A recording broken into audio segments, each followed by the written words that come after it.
He was a constellation in a single human form, a voice that could move planets, a dancer who defied physics.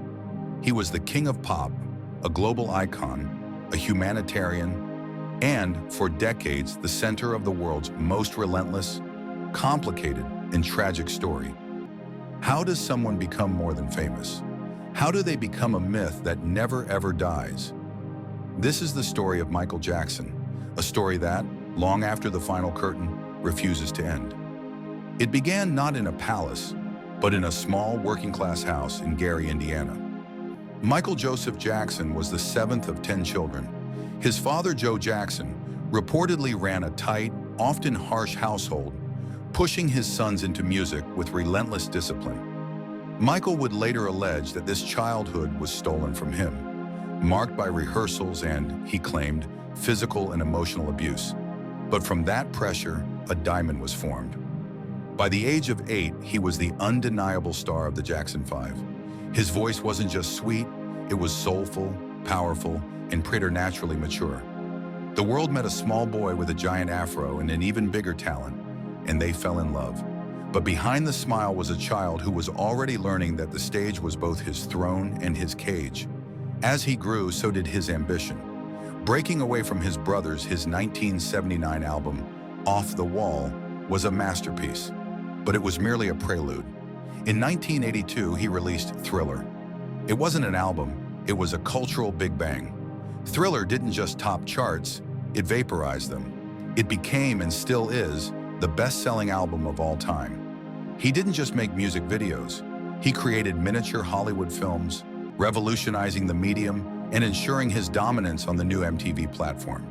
The single white sequined glove, the fedora, the moonwalk, these weren't accessories or moves. They were the sacred relics of a new pop religion. He was no longer just Michael Jackson, he was the king of pop. But with godlike fame came a deep and isolating strangeness. The world watched, fascinated and often horrified, as his appearance transformed. The bright-skinned, broad-nosed boy was gone, replaced by a pale, delicate figure, a transformation he reportedly attributed to the skin condition vitiligo. He built Neverland Ranch, a sprawling $17 million monument to the childhood he never had.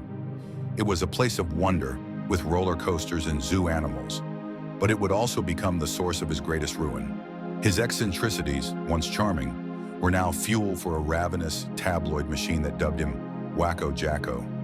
The king was becoming a mystery, sealed away in his own fantastic castle. Then the sky fell. In 1993, allegations of child sexual abuse surfaced, sending shockwaves around the globe. The case was settled out of court for a reported $22 million, a fact his critics point to as an admission of guilt, while his defenders claim it was a way to avoid a brutal, media circus trial. For Michael, it was a wound that never healed. A decade later, in 2005, he faced another trial on similar charges. This time, he fought back. The world watched, day after day, as the prosecution's case, according to multiple legal analysts and reports from outlets like the New York Times, allegedly began to unravel due to inconsistencies in the accuser's family's testimony. He was acquitted on all counts, but in the court of public opinion, the damage was catastrophic. The king was dethroned, his crown tarnished, his legacy forever split in two. Broken and in financial trouble, he planned one final act, a triumphant comeback. This Is It was to be a series of 50 sold-out concerts in London. It was meant to be his redemption, but it never happened. On June 25, 2009, the news broke. Michael Jackson was dead. The cause was acute propofol intoxication, administered by his personal physician, Conrad Murray, who was later convicted of involuntary manslaughter. The world, which had watched, judged, and adored him, collectively gasped. The music had stopped. The most famous person on the planet was gone. But did Michael Jackson ever really leave us? His music streams in the billions. A new generation moonwalks across social media. His influence is etched into the DNA of every pop star that followed. Yet the dichotomy remains.